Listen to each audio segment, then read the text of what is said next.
Welcome to SmithWeekly discussions, an occasional program for our members of SmithWeekly Research. Please note this program is a private discussion and everything contained herein is for entertainment and educational purposes only.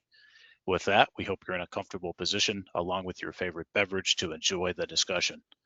We remind our audience to examine our show notes attached to each of our shows to better understand how our program functions. Before we get into our discussion, we want to say thanks for questions coming from our audience at SmithWeekly, including Brian H., Scott S., Cindy W., Matt S., and Andy J. On the podcast today is a returning guest and one that we're pleased to have come back to talk to us. Mr. Brandon Munro is on the program. Brandon is the executive chairman of Bannerman Energy. The company is focused on the development of the Etango Uranium project in Namibia, West Africa, of which is nearing full construction stages with some early works currently ongoing. Etango is one of a few new build and large-scale conventional uranium projects that is expected to be online in the near term within a proven uranium producing jurisdiction and with a production profile that has scale. Bannerman Energy is listed on the Australian Securities Exchange under the symbol BMN, as well as on the US OTC markets under the symbol BNNLF. Brandon, it's great to have you back on the podcast. Yeah, thanks very much, Andrew. Great to be back.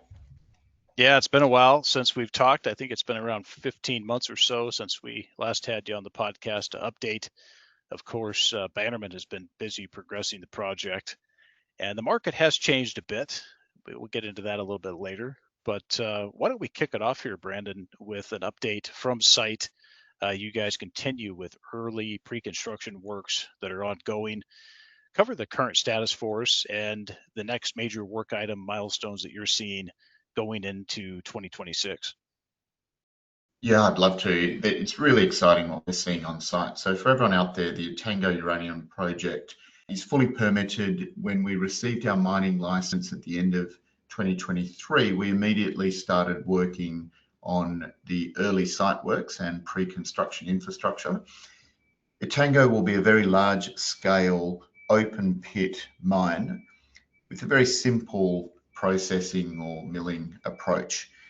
It's really 3 stages of crushing and then onto heap leaching, and then the back end solution chemistry is very straightforward because of the nature of this ore body.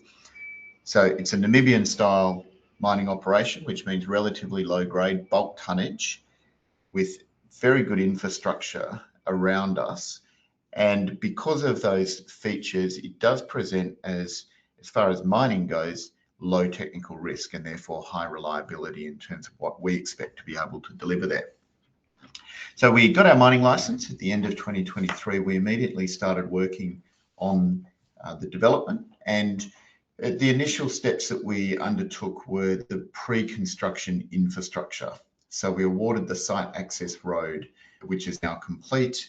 The construction water, we operate exclusively off desalination water. So we needed to produce and install a smallish pipeline to meet all the water needs for the construction phase. That's all complete and been operational for some time.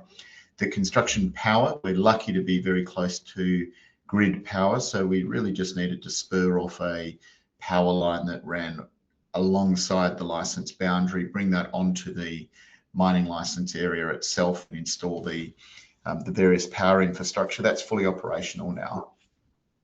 And shortly after that, we then awarded the bulk earthworks contract.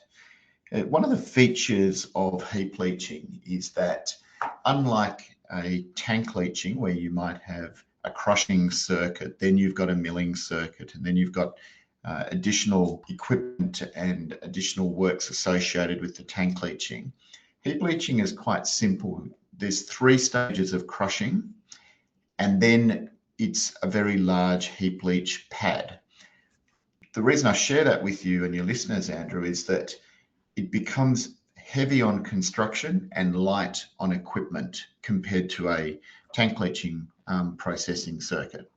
And that's where the bulk earthworks just becomes so important. It's a 24-month contract, and by awarding it early in the piece, It enabled us to start that time frame. It was the key long lead item, and in many respects, it's really the backbone on which the remainder of the project must be built.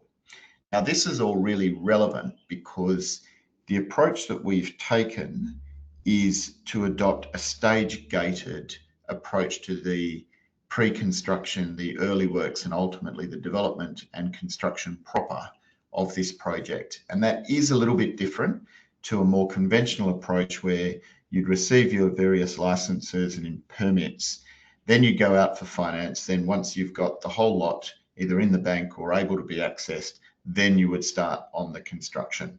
We've seen a market opportunity here where we believe our corporate strategy would certainly be enhanced and shareholder value would be enhanced by adopting this strong walking start and this commencement of all of the pre-construction and early stage construction works, so that when we are ready to finance, we're not starting at the beginning and we've got a very well advanced construction project that we can then take into full-scale development.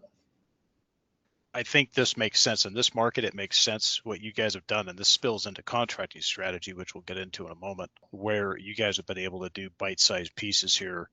This demonstrates progress at the site. The various phases that the board needs to approve here in pieces makes sense. Obviously, you guys are able to put this down in a market that is difficult, so you have to optimize timing, and then also it proves up to the banks back into the contracting strategy as well as progress on site as you guys take off this financing package in different forms, that you're able to do that in a way that I think makes a lot more sense than doing what you had mentioned that is more of the traditional approach. And we've seen this done also in other sectors, gold projects, et cetera, where this has been able to be accomplished, and it has resulted really quite well for the value of the share price here. So good information there.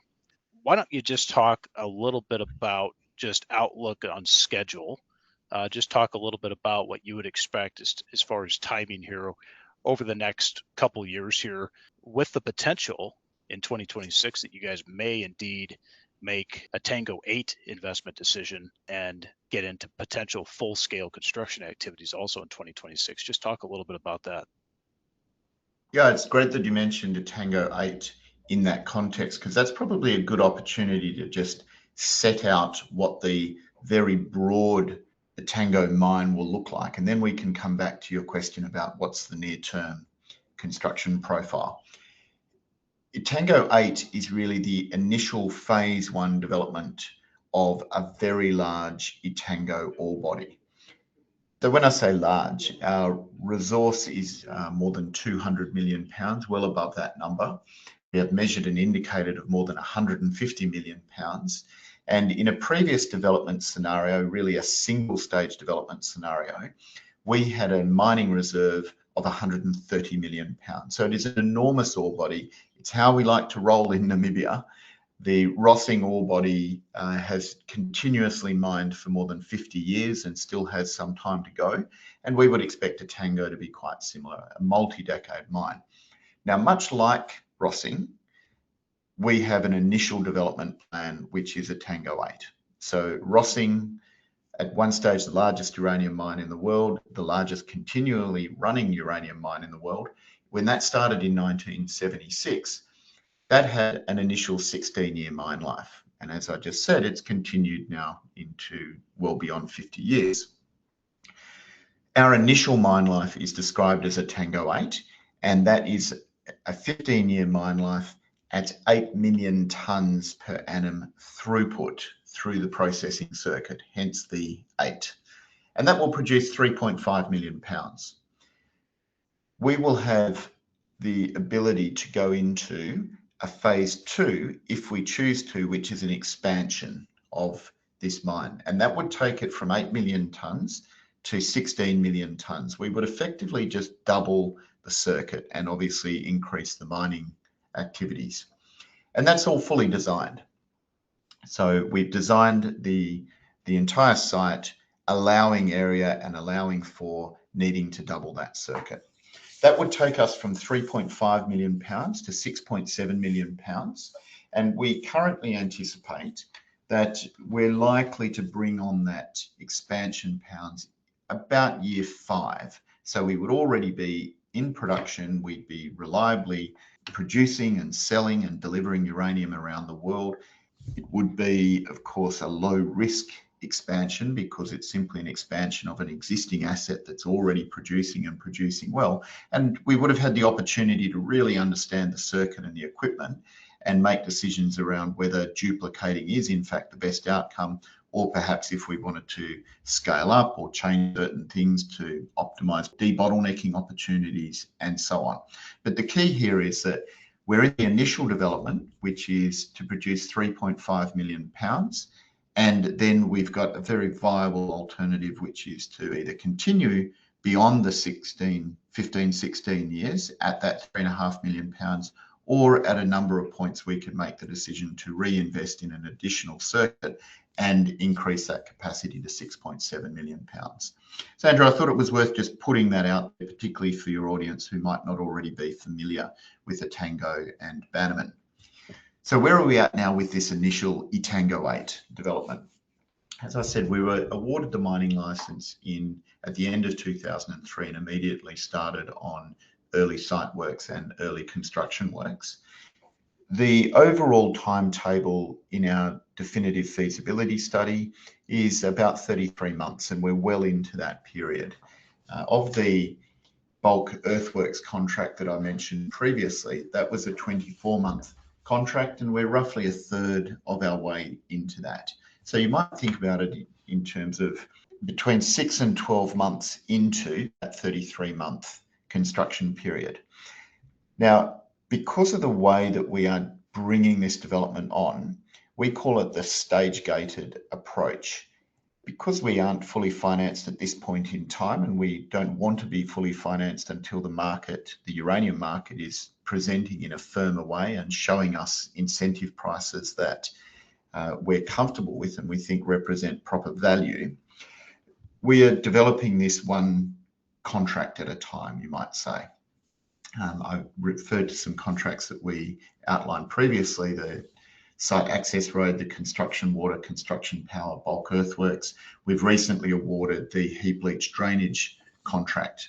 So what that means is a contractor now has the responsibility for, on our site, mining and then crushing aggregate, so rock, that will then form an 800 mil or 2.5 foot drainage layer that will be over the entire heap leach pad.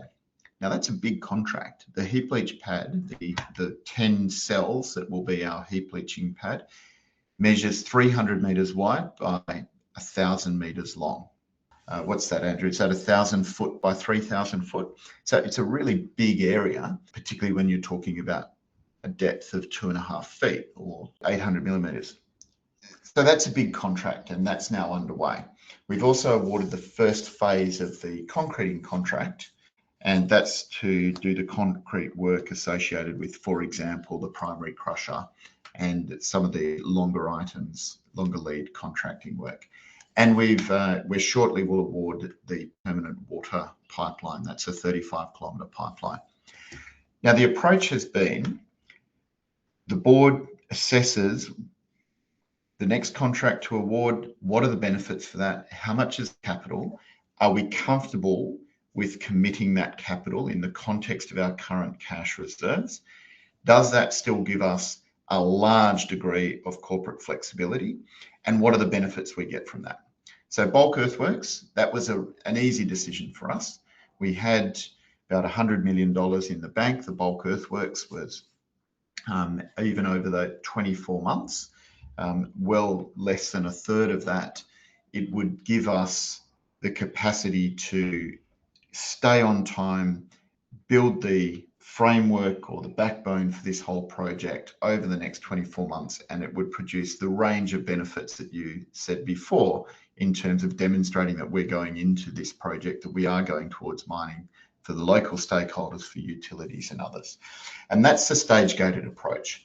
There are contracts where we just don't need to do them yet, and therefore we don't want to consume unnecessary cash balance that might reduce our flexibility which therefore reduces the different options that we would have for the final financing and investment decision.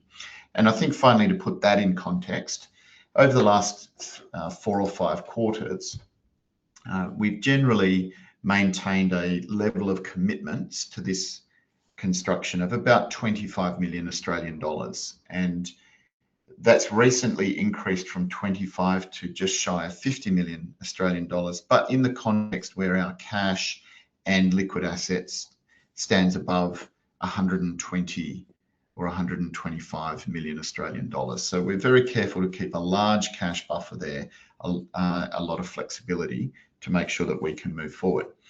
Now, I did promise that I'd return to your question, Andrew, which was about timing and the process itself.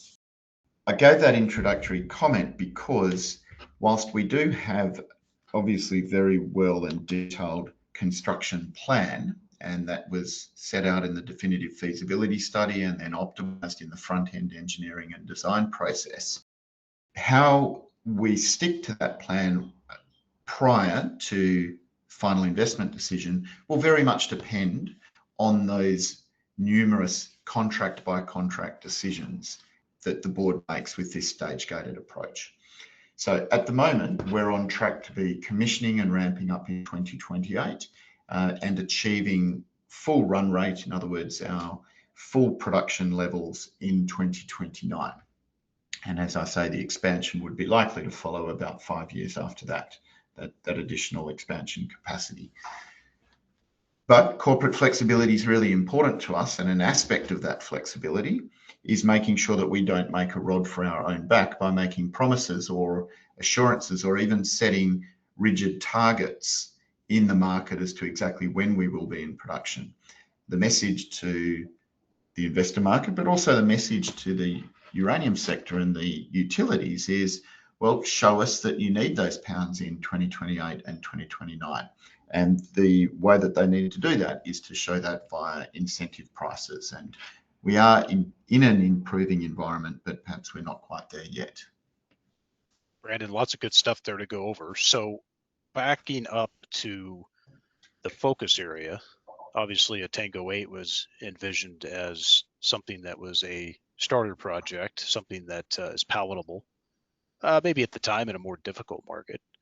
But then also now the focus is going towards that initial cash flow. And with that cash flow, Etango XP can certainly be looked at as the market may demand or as your contract portfolio may dictate. And I think that's important to understand too, is that it may not need to be at 5 years. Working out the kink period, it makes a lot of sense. Optimization work during that period makes sense. And that also, I think it also allows for, depending on market conditions, that the project, given the size, given the mine life, that this project can be considered for even larger expansion in the future, given you have a lot of flexibility there because it's not like you have a small ore body. So very good information on that. I like that approach. I think that makes a lot of sense. I think that's important for the audience to take away here is how you guys are approaching this, and also that the market's going to dictate some of your moves and you guys want to maintain that flexibility against peer companies that may have tried to do stuff too early that are now paying for that and will pay for that in the years ahead here. So that's another piece that I think has been important, is you guys have been disciplined for a very long period of time, which we'll talk about that contracting portfolio in a moment. As part of the work, though, you guys have also been adding operational staff, both at the project level and then also at the administrative level at the company as well. Talk just a little bit about some of those new folks that you've brought on to support taking Etango into construction and full production. Well, let's talk about that in two forms, Andrew. There's the people that we've brought on as Bannerman employees, where obviously we're making a strong and ongoing commitment to those people and expecting that back. And then there's the contractor workforce, which is now really expanding as we ramp up all of this activity on site. So perhaps to dispatch with the contractor workforce first, we've got almost 300 people on site, contractors working. There's a huge amount of activity. It's really very gratifying to go there and just see how much activity is taking place, how well they're doing the work. We recently announced 16 consecutive years lost time injury free, and that's not far from heard of in any mining industry around the world. I said that in a conference during the week, and there were literally gasps from the audience amongst the uranium miners when they digested what that really means. So 300 contractors on site, between 60 and 70 full-time engineers in Johannesburg doing the detailed design. Now, of course, that is a liability, a financial commitment that's all built into those numbers I gave you before. So all of that activity is encompassed by a commitment to ongoing construction that at this stage represents about 50 million Australian dollars in the context of cash and liquid assets well over 120. So even though that sounds like a really big headcount, it doesn't actually reduce our corporate flexibility. It just keeps moving things forward. Now, that's where the balancing act is, because whilst we want to stay as flexible as we can and ensure that we have the time to remain patient if that's what's required for longer, we also recognise that a project like this, ultimately the shareholder value from here to the next 5 years or beyond is about our execution. How well do we deliver this project? How well do we manage execution risk? And associated with that, of course, is how effective is our corporate strategy and all of the associated steps that we need to take. Now, to deliver the project and manage that execution risk, we need a superb team. And I'm very proud of the team that we have so far managed to attract. I think it all starts with Gavin Chamberlain. He's our CEO. Andrew, I think the first time we met in person was probably 2016, and some of your audience would know that in those days I was the CEO, and I'm pretty proud of the job that I did for those first 8 years, but I and the board was under no illusions that with a legal and finance background, I was not the person to lead this company into construction. Shareholders would be expected to take too big a risk with the delivery of the project and the management of the execution risk to have someone like, with my background, as good a job as I might have done, I don't have the background and the skills and the experience to lead a company through this phase. And that was well recognised, and fortunately, we were able to recruit an absolute star in that department in Gavin Chamberlain. And I was lucky enough, because of the circumstances of the company, to be able to move into the executive chair role where I could still deliver on the aspects of my previous role that I was well suited for, such as communications, investor relations, governance, strategy, and so forth. Now, a little bit on Gavin, because I know you know him, but for the rest of the audience who might not, he's been involved in infrastructure and mining projects in Southern Africa for more than 30 years. Very strong commercial basis. He's not only been a project builder, he's been even an MD of contracting companies. He's worked on the owners team as well. So he's got a broad understanding of all of the bases that we need here. To give you an idea of the type of experience and the high quality experience, a highly relevant example is he was the project director who delivered the Husab uranium mine in Namibia. Still Africa's largest uranium mine. At that stage, it was the largest single resources development on the continent of Africa, and very relevant for us because it's in Namibia, it's uranium, and in many respects, there's some similarities between the type of development that Husab is and Etango. So a good analogue. So Gavin's come in, and just because of the deep experience and respect that he has in the sector, but also the way he operates, it's a really very, very good cultural fit with the type of company that we've been intent on creating. And that attracts talent. So passion breeds passion, talent attracts talent. A strong mission and purpose attracts people who have accomplished a lot in their career and are focused on a strong mission and purpose, and might not get too caught up in the fact that we're still a sub-billion-dollar company. I suppose that's a way of trying to help your audience understand that we're punching well above our weight in the executives and the project team that we've been able to attract to Bannerman. So when I run through that, for Steve Hurley, he's our CFO. He's He's come from a background of both small and large companies. And when I say large, he was the global financial controller for BHP Iron Ore, sat on their strategy and leadership committee, did some amazing things within that organization that really gave him a very, very strong operational finance background that he's now able to deploy. So Steve is operating very deeply within competence when it comes to delivering the finance aspects, the operational aspects, the enterprise planning aspects, and all of those project delivery work streams that come under the CFO or the Chief Financial Officer team. Now, he's happy to be doing that because he's delighted to be in the uranium sector. He loves what we do. And the fact that this is one of the smallest projects that he's worked on, or certainly compared to his BHP career, it just doesn't come into it because he's doing it for the right reasons. Now, the same can be said for Olga Skulyokova, who is our VP Market Strategy in London, Matt Horgan, who's recently joined us as VP Corporate Development, Jeff Pipe, who's our Owners Team Project Manager, and all of the various executives that are in there, plus our board, of course.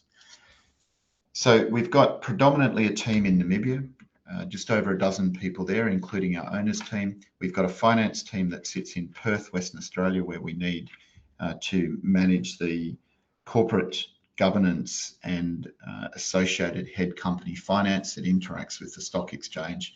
And Gavin Chamberlain, our CEO, helpfully for us, sits in Cape Town, where he's in the continent, daily flights to site, and able to better execute that project delivery than if we had a CEO who was Australian based. Good to hear that you've been able to identify and vet some skilled people to move this project ahead. Quite a diverse skill set. And yes, you and I can't believe we've been in the sector in one form or another for the better part of 10 years, definitely for this, call it cycle, even though you've been here longer than that. But definitely been a long road to hoe, so to speak. But yeah, very good information. And of course, I think the ability in this sector for a guy like yourself to understand and pass that CEO leader torch over to a guy like Gavin, I think is an important piece to be able to achieve properly in this market, because we don't see that often, where you guys are able to make a transition like that and do so keeping the team together, keeping the parts and pieces focused on the different tasks at hand for everybody. So I think that's a major achievement. Congratulations on that, and to be able to continue the under promise, over deliver strategy coming into what is going to be a very exciting period for the company is very much important. So appreciate the comments on that. Why don't we move into the initial offtake arrangements you guys have done? Congratulations on that. I think it's a good time for the company to start doing this, and I think that small bite has been a great move. So the company announced in September around the WNA conference initial offtake arrangements with 2 utilities for a total aggregate of 1 million pounds of uranium delivered over a 5-year period starting in 2029. Talk about the key items of this transaction. Thanks, Andrew. Yeah, it was really important for us. And as you say, it's only a small bite. And it's a good chance to share with your listeners why we would do it now and why we would take a small bite. And I'd acknowledge that there has been some concern out there amongst the investor community as to, are we moving too early? Does this mean that the current contract levels are indicative of, what we would be happy with across the portfolio? Have we sold out? There's been a whole range of reactions to this, both positive but also with concern. So this is a really good discussion topic to be able to unpack. So first of all, if I can go to the position that Bannerman's in right now, which is we're a single asset developer of a new greenfields mine. As a matter of fact, there's only 4 greenfields mines of any scale that are ready to be developed right now, one of which is experiencing a few difficulties because it's in Niger, another one in Namibia, as you well know, and then another in Mauritania. And whilst they all might be called shovel ready, we're the ourselves and the Dassa mine in Niger are the two that have commenced certain levels of construction. Now, the thing with utilities is they're naturally quite a conservative group of companies, and fuel buyers are like that as well. And their reason for being ultimately is they need to secure supply. So they don't like taking chances. We decided that some time ago that our contracting strategy would have a few phases, but the first phase was really a proof of concept.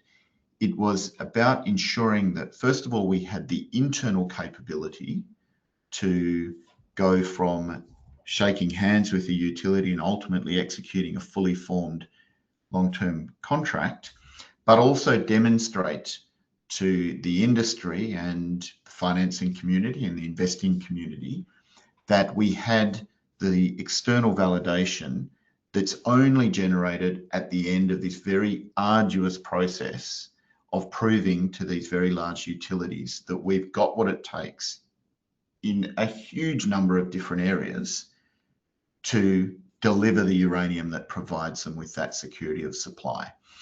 And not many people who haven't worked in this industry just can grasp how big a task that is and how big an achievement it is to sign and announce your first contracts.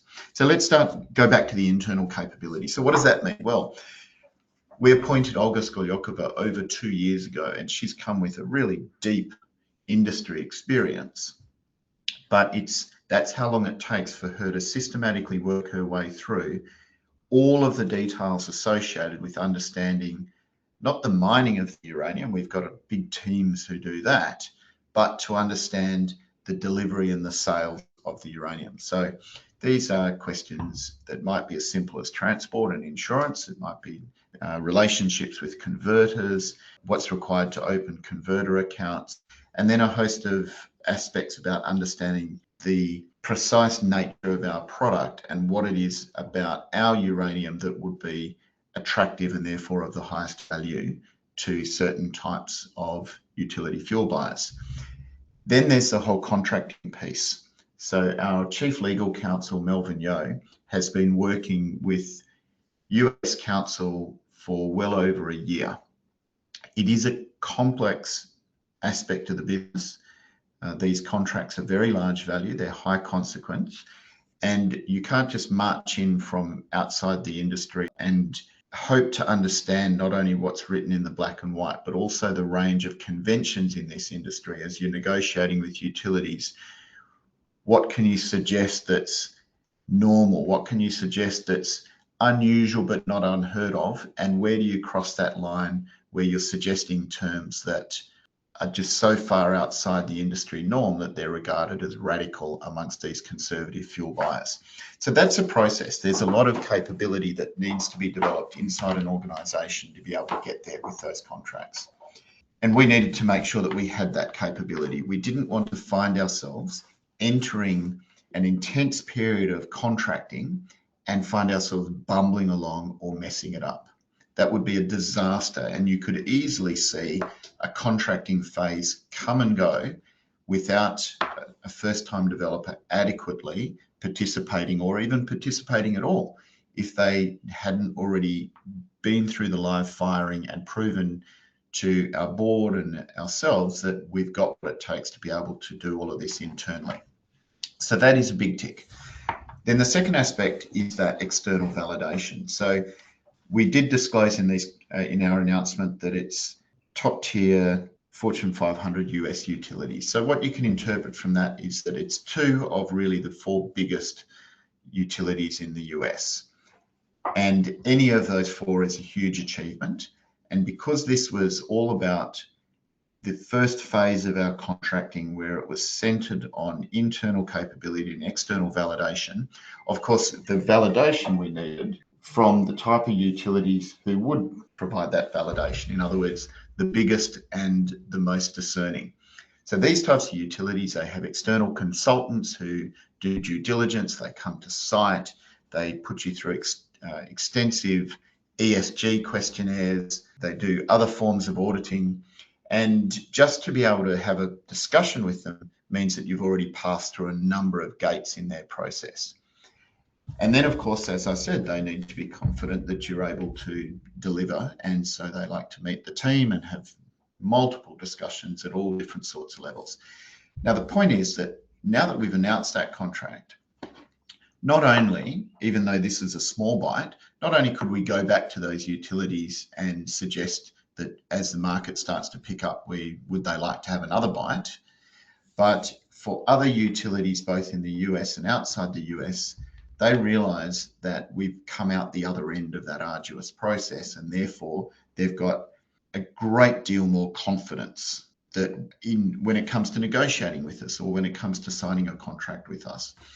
And we've gone early, there's no doubt about that. We will be disappointed if those contracts don't look cheap in hindsight.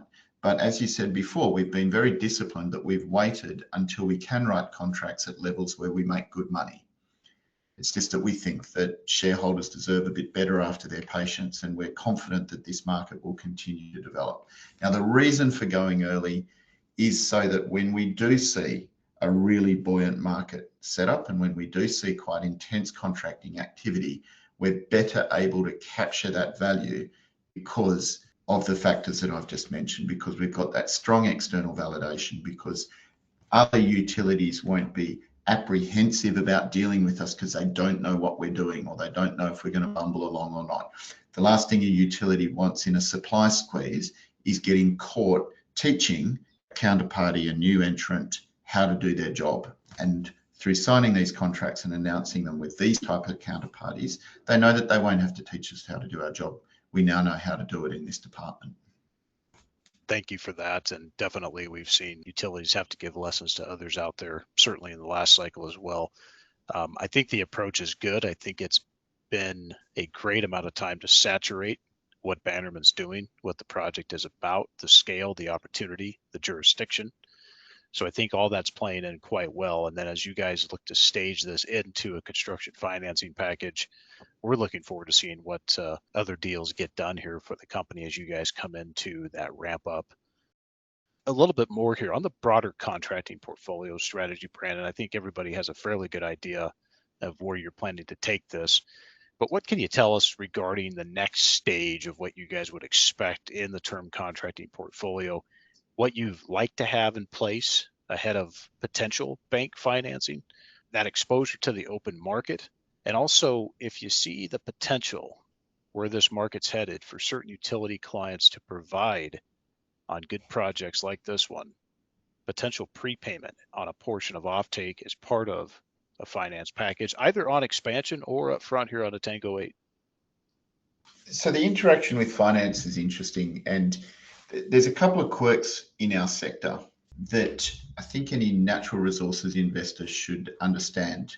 And it also helps the audience to understand why uranium is a bit different when it comes to financing than a copper or gold project, for example. So primarily the main quirk is that the marketing of our product is more complex than traditional mining. It's not as complex as rare earths or mineral sands, for example, but it's more complex than copper or gold or nickel or silver or something more conventional. So that means that the financing is more complex, and the role of offtake plays a much bigger role in the way that certainly traditional banking syndicates look at this. We've been very careful to make sure that we haven't pursued financing alternatives that become interlocked with minimum levels of offtake at the front end. So what do I mean by that? We're being careful that we don't have any levels of offtake that become a prerequisite to financially closing a financing deal. And we have a number of different approaches that we're taking to financing. Again, it's part of our corporate flexibility strategy. We don't want to be locked in on one alternative. We want to have choices as we see this market develop, and the way that this market develops and how quickly and how high and how furtive the market develops. We want to be able to choose the most appropriate financing solution. But common to all of those is we need to be able to close that solution and know that at some point, conditionally, we can draw down the funds without demonstrating any particular level of offtake.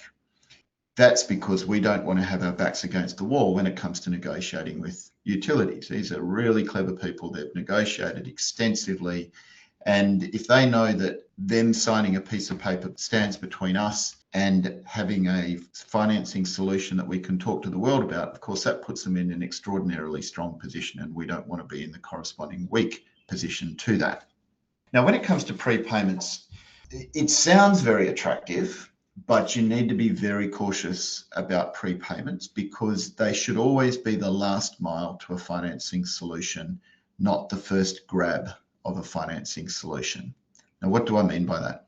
Well, prepayments, for a start, are not easily available over longer tenure. The prepayments that we've seen recently in this sector have all been utilities or intermediaries who are prepared to effectively pay you 6, maybe 12 months in advance. So for a start, when we are still a couple of years away from producing the product, it doesn't really help us very much anyway. But even if it did, prepayment can then obscure and make other forms of primary financing more difficult. So we've been very cautious, and it's something that we would only look to once we have settled and decided and locked in the overall financing stack. The other thing that I'd say about the sector as it differs from other forms of mining is, although within uranium we become a little bit blasé of the power of long-term contracting. When I talk to somebody who's a copper miner, they say, so hang on a sec, let me get this right. You can lock in minimum returns over a long term on your project and lock in minimum levels of profitability and still have upside? That sounds great.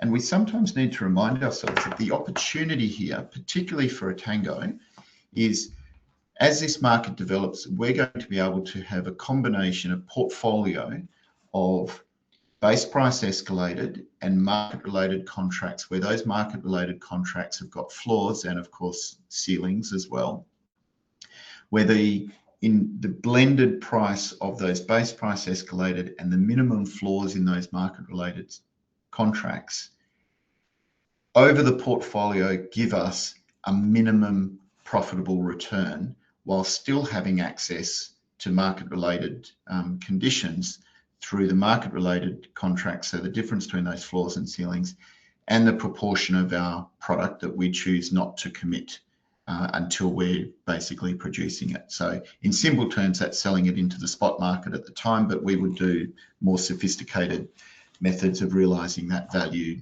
to optimize that value.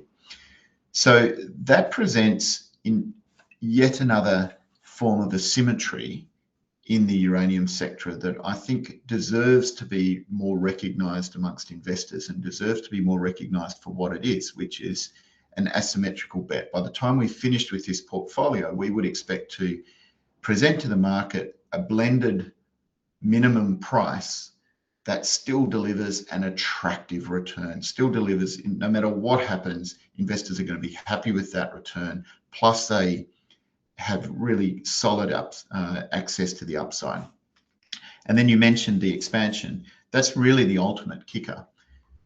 So if we find out that amongst that portfolio, the uranium price is continuing to go up and continuing to look attractive, we won't have any buyer's remorse here, or we won't be regretful about writing those contracts, because we can roll straight into delivering more than another 3 million pounds into that scenario, which is even more attractive uranium pricing. And of course, I'm talking well into the 3 figures there. So it gives us that second bite at the cherry, and that's likely to be ultimately the most profitable phase of this project, because our financing costs will be very low, assuming we need to even go externally to financing. It would then open up further attractive avenues, including potentially prepayment, and we would be able to capture really all of that margin because we'd already be in production and we'd already be profitable. Yeah, that's good stuff, Brandon. And I know you don't want to give away the full secret sauce here, but definitely last money in would be very useful. And I think the way that you're starting to structure this is it also helps to prove up. Then there's that opportunity period of, hey, this is a good, solid producer. We've worked out all the issues. Not to say that there will be issues. I'm sure there'll be a couple, but with that, you guys are able to demonstrate to existing clients at the time, plus future clients, plus those clients who want to come back for more with the expansion. So I think that makes sense. I think the ability to balance it from a cash flow perspective, a safety perspective, a bit of contingency, and then leave lots of upside for this market. I think you guys are more comfortable doing so because you are one of the few folks out there that actually fully understand the market quite well. And with that, there's an extra level of confidence that comes with understanding of that market and where it's headed. And you can work that to your advantage to maximize value, but also knowing that to some extent there needs to be a baseline safety factor included here, but lots of exposure to the market. So I think what we've done here from Bannerman's perspective, that we really see kind of a quality of contracting come out from Bannerman here. And then also just congratulations again on taking that disciplined approach. That's been super difficult to be had over this choppy market that we've seen over the last 10 years. Yeah, look, thanks for acknowledging that, Andrew. There was a time when the uranium price moved through $65 and we had a whole lot of investors and financiers saying, so does that mean you're going to go now? And the context for your audience is that in our definitive feasibility study, we demonstrated a minimum level of acceptable return, an internal rate of return that was acceptable at $65. But it's that understanding of the market and it's that extra confidence for us to happily and comfortably, and as it turned out, very sensibly sit on our hands as the market went through $65 and really just wait it out, because we had an expectation of what this market was going to deliver in terms of pricing growth. And we knew that it was going to get comfortably to $80 and above. And we're of course seeing that now. But it only comes with that understanding. There's a fine line between being strategic and being reckless. And with that advanced market understanding that we've invested heavily in since 2016, when I came in as CEO, we felt very confident that we were on the strategic and patient side and not the reckless side. Not all of our peers had that opportunity or had that understanding. And if you don't have that confidence, then you're more scared by the possibility that you might be reckless, and that tends to draw you in earlier. And just to give you an idea of why that is just so important. So recently, we've seen a term contract market that's been reported as sitting at about $80 for about 9 months. And then in the last few months, it's gone from 80 to 82 and now up to 84. Now, the degree of patience associated with waiting out that market until we saw that movement, across our whole project, our NPV at $84 a pound versus $80 a pound jumps by 15%, in fact, more than 15%, whether that's the Etango 8, the Etango XP, or the Etango XT.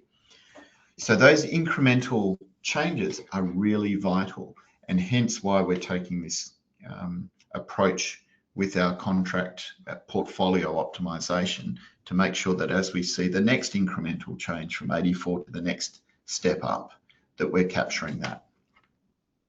Structuring it this way will also allow for later in this market. It's just all the more value to be had, and the more value for a potential suitor. Not saying that that's what you guys want to do, but as the market moves, there is the consideration of that. But having a proper portfolio like you guys have started to construct makes a pile of sense from an M&A perspective. Obviously, we've seen companies not look so great because they didn't structure their portfolio properly.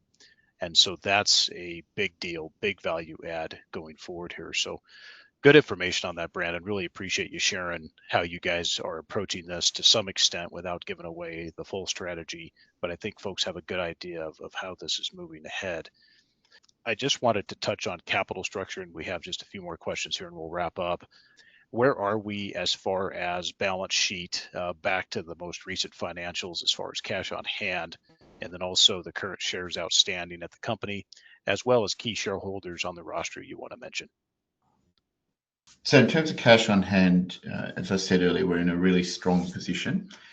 At the last quarterly, between cash and liquid securities, which are holdings in the Sprott Physical Uranium Trust, we have more than 120 million Australian dollars.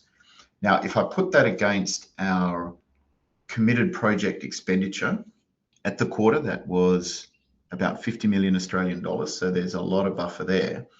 And to understand just how much flexibility that buffer delivers, our net G&A, so our non-project expenditure, has sat between $1 and $2 million a quarter for some time as we've been developing this project. So even only a $20 million buffer gives us a huge amount of flexibility when we're able to keep our burn, our non-project burn, that low. And when you go to our website and see the sort of staff that we've got and how much we are doing as a corporate entity, I think you can appreciate that there's a lot of focus on making sure that we conserve cash and conserve our expenditure, because we've got a strong ethos that the money must go in the ground. It's a privilege to take money from shareholders, and I have a very dim view of spending that money in non-productive ways. So in terms of our shares on issue, we have roughly 200 million shares on issue after diluting for the small number of employee incentives that we have. Our current market capitalisation, it's been bouncing around quite extensively of late. It's sitting between 600 and 800 million Australian dollars over the last period of time because of the volatility that we're seeing in the marketplace. What that gives us, though, is that gives us really quite exceptional leverage to the uranium thesis. Now, that's something that, of course, everyone says they have, but if I break that down as to why I believe it's the most superior leverage on the ASX and probably on any bourse, our market value is entirely representative of the Etango project and its expansion potential and its associated resource base. We don't have other assets in the company of any materiality. We don't have a pipeline that has a deleveraging effect because it's many years away from producing uranium. And because we are so proximate to development and so proximate to producing and selling uranium, it's a very pure form of leverage, because uranium price movements in the near term don't just add value to us in a spreadsheet, they will be captured into our bank account and ultimately shareholder value, because we're so close to production and because we are in the position where if we see market developing the way that we want, we can write contracts and lock in that value.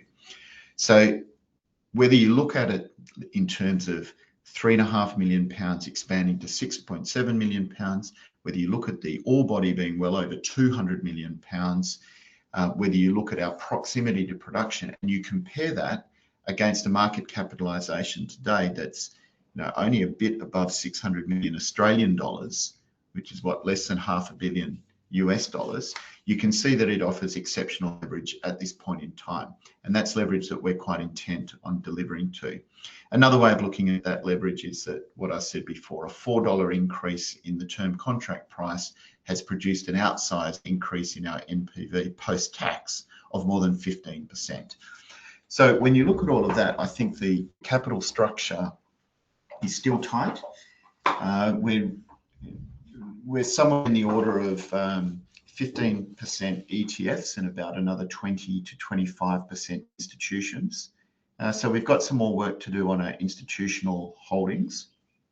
Our largest disclosed shareholder is Paradise.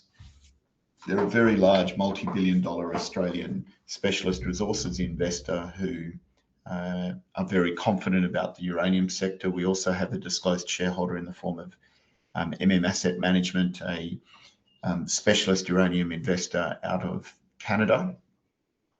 And over time, we're quite careful, Andrew, to respect the discretion of our shareholders. Some self-disclose, others don't. Some are forced to disclose, of course, by the size of their holdings. but we don't generally talk about who they are unless they've self-disclosed or been required to self-disclose. What I would like to say, though, is we did a capital raising a few months ago, and the purpose of that capital raising was to put some very serious investors onto our register, really as a, to use your earlier term, a first bite or a small bite into the company, who had an appetite to ultimately upsize that investment when an alternative or an opportunity arose, i.e. a final investment decision financing, if we did that with equity rather than some of the alternatives that we have. Now, to put that in perspective, that raising was predominantly issued to 11 institutions, and between them, they had a funds under management of more than $1 trillion. So very, very large players, household names in many respects. I'll be happy to talk about them once they're disclosed, but for the meantime, I'll leave it there, other than to say that several of them would quite comfortably have the balance sheet to write the entire capital cost themselves, if that's what we wouldn't want to take it all from one party, because we've been careful to manage without any strategic holdings, but it gives you an idea of just the volume of capital available to some of these key shareholders that we've introduced onto our register in recent times. Suffice to say that you guys have been pretty careful as well about how you've structured the roster and who gets what. I think that's also been important, and I think that will definitely pay off quite well here as we get in stride here. Good for the audience to hear a little bit about some of the specialist groups that are in there. Certainly Paradise has been here for quite some time, and they're definitely quite astute in this market. So good to hear about them and the things you guys have done to keep that capital structure working really well and in favor of the existing shareholders. Just shifting gears over here, community work efforts, local workforce training, just any updates there and comments on this front, Brandon, before we wrap it up. Well, I'm really glad you raised this one, Andrew, because it's not always front of mind for many investors, but it's vitally important. Community work and stakeholder relations and respecting your local host community. First of all, it's the right thing to do. We are a mining business, but it also talks to how a company manages execution risk. And a problem with a community or a host government or one of your key stakeholders can be enormously destructive at this point in the process as you're bringing a mine into development and production, because it can lead to delays. So it's been an ongoing focus of ours for many, many years. Some of your audience would know that I moved there in 2009 with Bannerman in Namibia, and part of my remit as general manager back in those days was to ensure that we had a really robust community strategy and that we were a leader in the field there. And we've since been recognised as a leader on the whole continent. In fact, we were very chuffed and very proud to receive the African Mining Indaba Community Engagement Award a year or two ago, which for the best community engagement in the whole continent. Now, what does it mean on the ground and what's changed? We've tended to focus our community support with education. We do a range of things, but we believe in trying to be fairly focused and have a big impact in a select number of areas. So we have a learner assistance program, and I think when we roll that out next year, it'll be about the 15th year that we've done it, and by then we would have put 4,000 students through that program. So that's been an extraordinary long-term consistent feature of altruistic educational support in Namibia from any sector. And so we're very proud to be leading the way with that. More recently, we've partnered with Rotary International to sponsor the Mondesa Youth Opportunities. So for any of your audience who might want to come to Namibia, obviously it's got great mines, but it's a beautiful, beautiful country as a tourist to visit. You should stop in and have a look at Mondesa Youth Opportunities, or look them up and get onto their mailing list. They do really exceptional work that's been honed over more than a decade, working with kids who are pretty talented, who go to the local under-resourced government school. And what they do is they pick those kids up at the end of the school day, they bring them in, they feed them with a nutritious meal, and then they give them enrichment classes making up for the lack of attention that they get in mathematics or in English, or the fact that government schools in Namibia don't have the resources to offer a music program, so they teach them music, or they take them on excursions. What they try and do is they try and fill the vast gap between what a government school in Namibia can offer its talented kids and what you would get as a bare minimum in a country like Australia or the US or the UK, for example. So they do fabulous, really excellent work, and we're very, very proud to be partnering with Rotary and sponsoring that school. And there's about 120 students who receive the benefit of that program, and they've been around for long enough that they've put many leaders into the community as a result of the types of education and attitudinal training that they receive. Now, the other thing where we can have a really big impact is the way that we spend our money. And I gave you some figures about the 300 contractors, people working as contractors on site that we're at the moment. We're really very pleased to say that that's exclusively Namibian people and exclusively Namibian contractors. Now, as it becomes more complex and as it moves faster, we won't be able to maintain that record, but to have got this far along the project, to be well into a year of this pre-construction work and early works programs and still be 100% Namibian contractors is really fabulous. The way we've been able to achieve that is by awarding these contracts in this stage-gated approach. For most of the contracts that I mentioned, in our selection process, in our tendering process, there was a single Namibian partner or party who actually met the criteria, the strict criteria that we had. And obviously, because they're in country, they tend to be cheaper, and they were all cheaper. Because we were able to maintain the big cash balance that we have and award those contracts and make the financial commitment to the conclusion of those contracts, we were able to secure those singular Namibian contractors who could get the job done before they were taken, for example, by a gold mine development that's just a little bit behind us in Namibia. So we've been able to be competitive with that, secure the Namibian contractors. It's great for our local stakeholders, they love that. But of course, it's great for us because we didn't have to bring the alternative across from South Africa, where there'd be mobilisation costs, there'd be mobilisation times. We would then, face the challenges of accommodating and feeding all of those people. Whereas when they come out of the community itself, as these 300 contractors have, it's a far superior result. Then the final thing that I'd say on this topic is our environmental pedigree is very, very strong. We've got a baseline that goes back all the way to 2008. It predates my involvement with the company.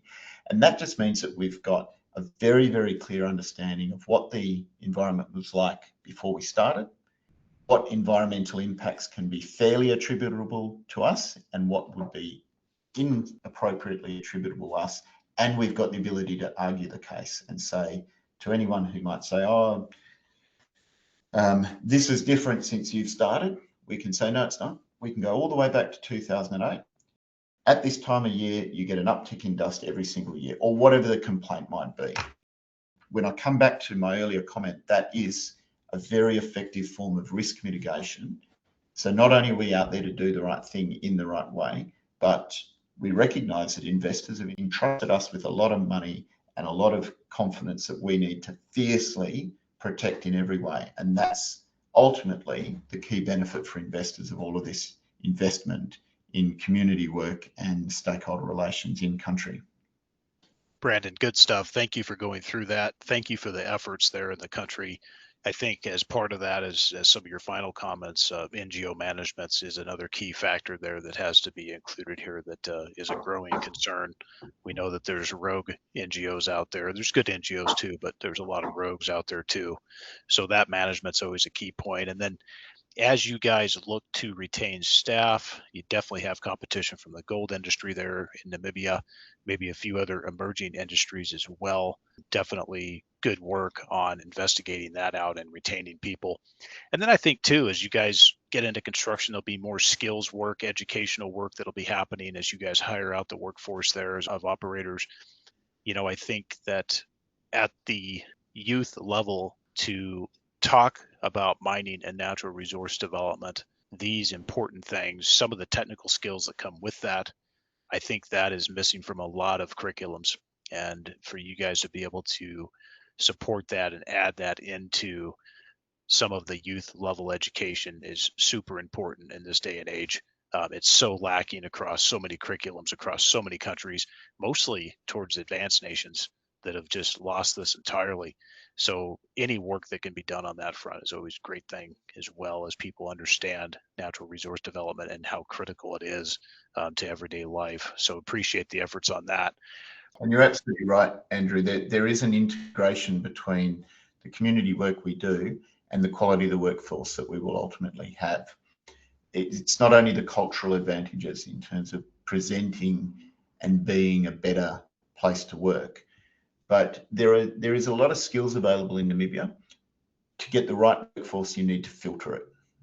Yes. And that filtering process is so that you don't just have a competent workforce and a safe workforce, but you've got an impassioned workforce who are capable of understanding what the business is driving at doing, both financially, but in other respects as well.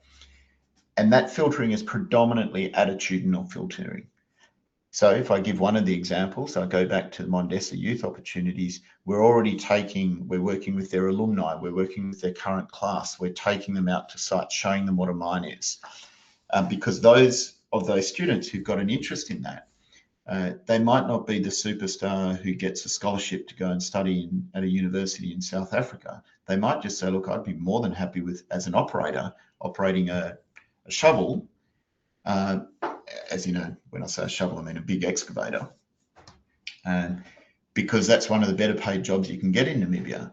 But to have them coming through that program, we know that they've got such a strong attitudinal advantage and such a strong attitudinal head start. So if we're going to pay a really good local wage to someone to operate an excavator, well, look, we might as well give it to one of those kids who've come through that program, who've got a long relationship, positive relationship with Bannerman. So there's always a link between it, and we are very strategic and tactical about it.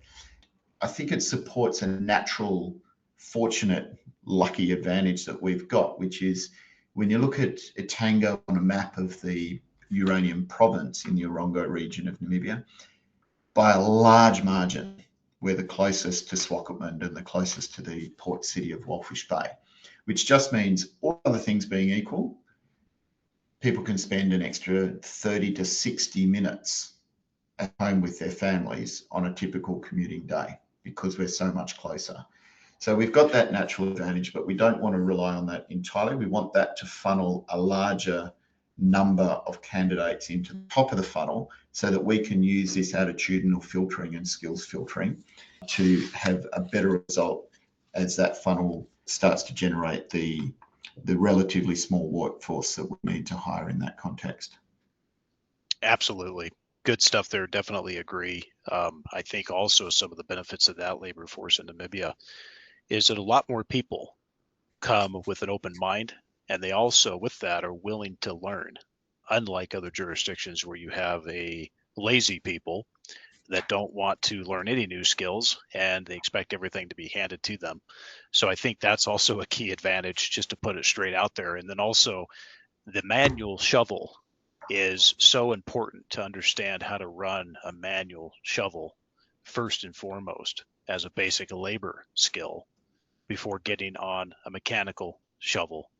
You so much appreciate it when you know the difference between the two and you are able to graduate to that mechanical shovel. So Brandon, great stuff there. Really appreciate your thoughts and how you guys are handling the community work and all the efforts to add value to the community. It's great.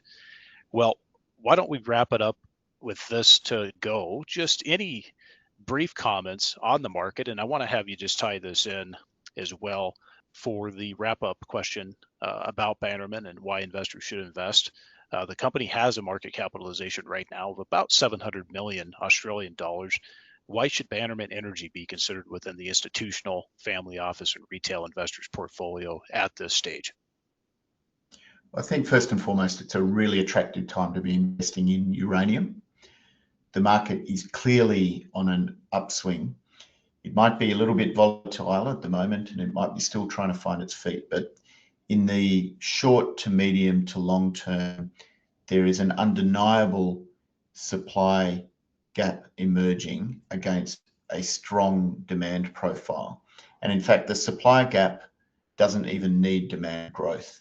Just based on what reactors are in operation at the moment and in construction at the moment, we are struggling to see how the uranium sector will keep up with that uranium supply out to 2040 without some very elevated price signals that create the type of exploration and development frenzy that would be required to fill that supply gap.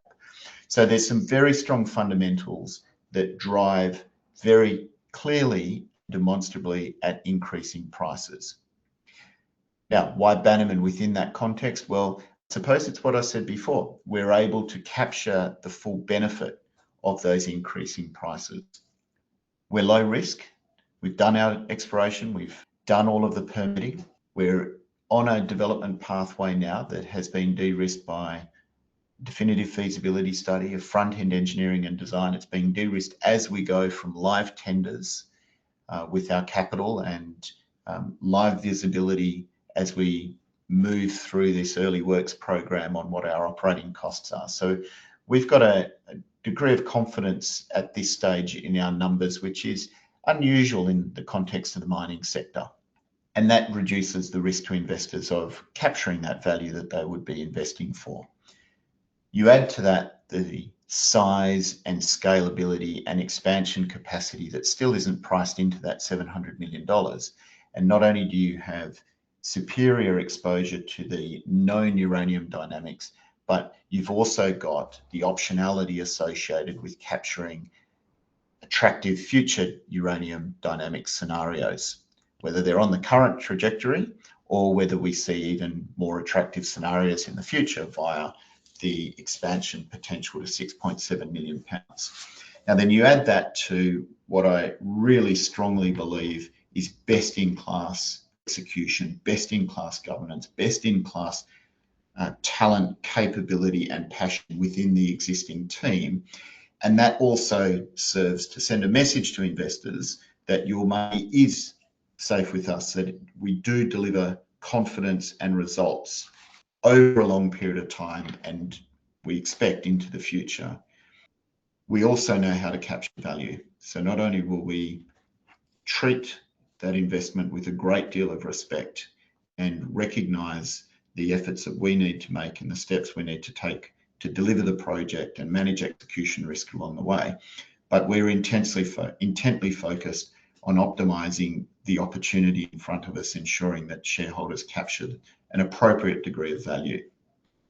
So I think when you put all of those things together, in the context that there's very few, very few attractive uranium opportunities to invest in, particularly at this development stage, it seems to leave Etango and Bannerman as almost a necessary part of an investment portfolio in this sector right now. Some investors choose to make us our primary or even exclusive exposure to the sector, and they're comfortable doing that because of that asymmetry that you see in the risk profile, relatively low technical risk team that can manage that risk versus exceptional upside.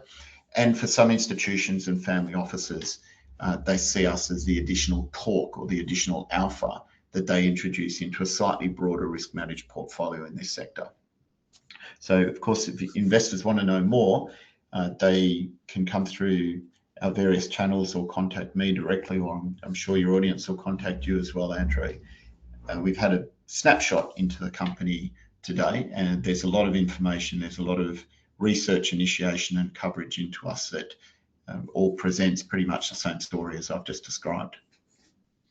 Very well said, Brandon. Appreciate that, and definitely encourage the audience to go to the website of the company, check it out, contact the company, ask questions, and definitely do some work. There's lots of information there about the company, so always encourage our audience to go and do some of their own work and get comfortable here. But this was definitely a great update. Brandon, really good to talk again. It's always a pleasure to talk to you. Please come back to update again soon.